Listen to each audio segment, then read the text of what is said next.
ये सभी को लेकर के आ चुका है चौहान एकेडमी आपके सामने, और अब इस बार एक सीट आपकी होगी पक्की। आप सभी के लिए ये कैसे एक्सेस होगा, कैसे मुमकिन होगा, शॉर्ट में ये सबसे पहले चौहान एकेडमी का एप्लीकेशन आपको प्ले स्टोर पे जाना है और प्ले स्टोर पे जाकर के उसको इंस्टॉल करना है, ओपन करना है, अपनी थोड़ी सी बेसिक जानकारी को भरना है। उसके बाद आप जाएंगे पेड कोर्स में, और पेड कोर्स में देखेंगे आपको जो भी कोर्स चाहिए आप उसको बाय कर सकते हैं, चाहे व्यापम का कोर्स हो या पीएससी कोर्स हो। तो एक सीट अगर पक्की करनी है तो चौहान एकेडमी के साथ जुड़ना है, क्योंकि मामला इज्जत का है। ये सही सोच रहे होंगे भीड़ किस चीज की है, जिंदाबाद आप आई नो।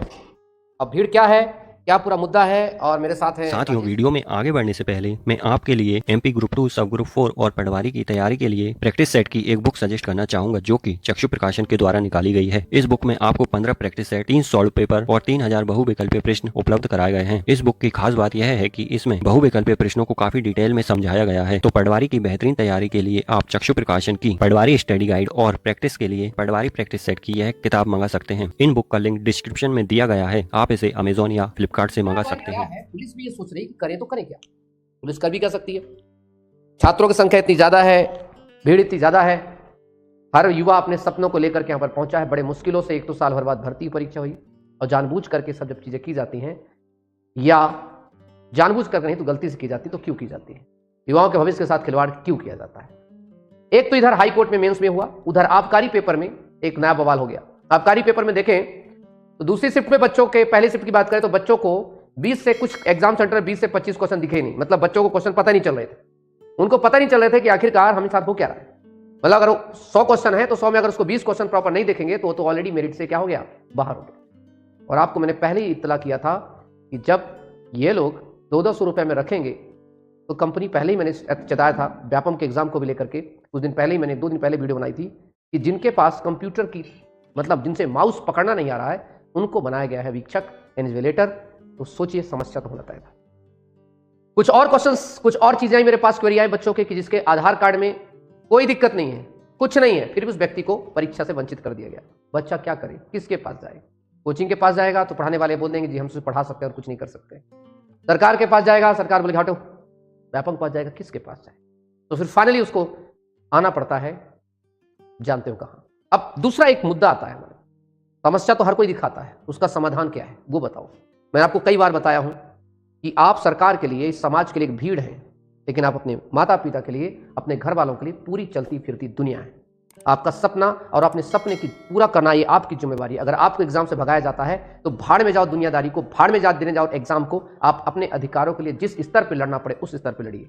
ये मत सोचिए कि एग्जाम रुकेगा कि क्या होगा, क्योंकि जो लोग सिलेक्शन लेंगे तुम्हारे घर परिवार को चलाने नहीं आने वाले। दिस इज अ प्रैक्टिकल, यही मेरी आदत है। मतलब स्टेट में दिनेश सिंह चौहान को एक अलग नाम से जाना जाता है कि वो एक मतलब बेबाक वक्ता है और युवाओं की तरफ से अधिवक्ता है।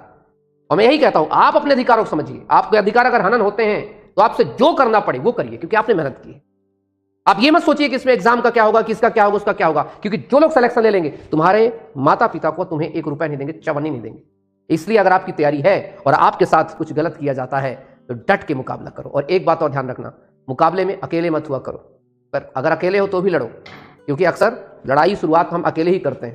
तुम्हारे सामने में जीता जाता एग्जाम्पल खड़ा, पूरे मध्य प्रदेश में लोगों ने आंदोलन किए, आए, गायब हो गए, युवाओं की आवाज कभी उठाई, गायब हो गए। लेकिन दिनेश सिंह चौहान ने जिस दिन से मुद्दा उठाया, आज भी कमाल की बात यह है कि पहले मैं आपकी वकालत कहां करता था, रोड पे करता था, आज मैं वकालत आपकी कहां करता हूं, कोर्ट पे करता हूं।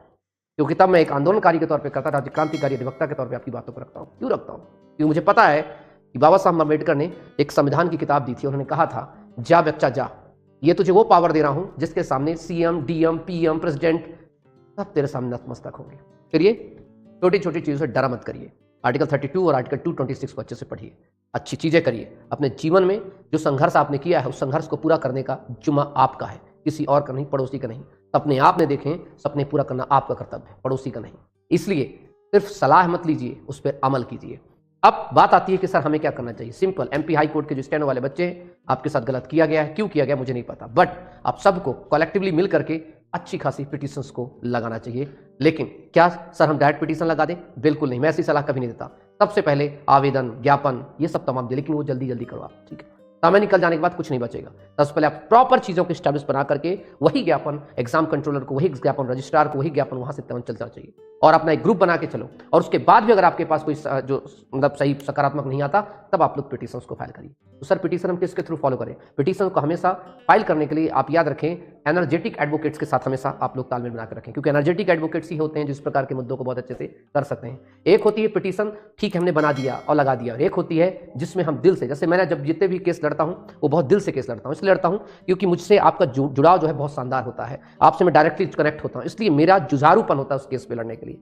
सुप्रीम कोर्ट हो, हाई कोर्ट हो, किसी की वर्डिक्ट हो, किसी की नहीं छोड़ता, हर वर्डिक्ट को उसमें रखता हूं और मैं कोशिश करता हूं कि वो माननीय कोर्ट को ही पता चले कि युवाओं का प्रतिनिधि खड़ा है यहाँ पर, युवाओं का एडवोकेट खड़ा है यहाँ पर, इसको बहुत संवेदनशील है। तो आप ऐसे ही एडवोकेट्स को सर्च करने, वैसे एडवोकेट से जिन्हें कि आप उससे मिलें, जो भी आपको लगे, जिसकी बातों में लगे आपको कि यस इनके पास इस तथ्य का, इस फैक्ट का नॉलेज है और ये लगातार रिसर्च से जुड़े हुए हैं, वहां मिले और आप लगाएं। लेकिन क्या डायरेक्ट लगाएं? मैं फिर से बोला हूं, पहले नहीं, पहले आवेदन, ज्ञापन, प्रत्यावेदन, उसके बाद चर्चा करें। चलते चलते आपसे कुछ प्रश्न ले लेता हूं, आपकी कोई तकलीफ हो तो बता दीजिए। गुरुजी पटवारी में ओबीसी की 70% कम हो गया नहीं? देखो ओबीसी की क्या हो क्या नहीं हो गया आपको पता अच्छा, ठीक है। कोर्स, सर जी कोर्स कंप्लीट, तो कोर्स कंप्लीट नहीं हो पर उसको करो, उसको कवर करो, टारगेट करो। जैसे अब इस समय मध्य प्रदेश में एक टारगेट चलने लगा कि चौहान सर ने एक बहुत अच्छी चीज बनाई, टारगेट, पर डे टारगेट बनाओ, उस हिसाब से करो और युवाओं को जागरूक होना चाहिए। जागरूक तो होना चाहिए ना, जागरूक नहीं होंगे तो सब तुम्हें लतिया के फेंक देंगे तुम्हें 100 की बार। थैंक यू सो मच, अपना सब लोग ध्यान रखें। चलिए टेक केयर, धन्यवाद।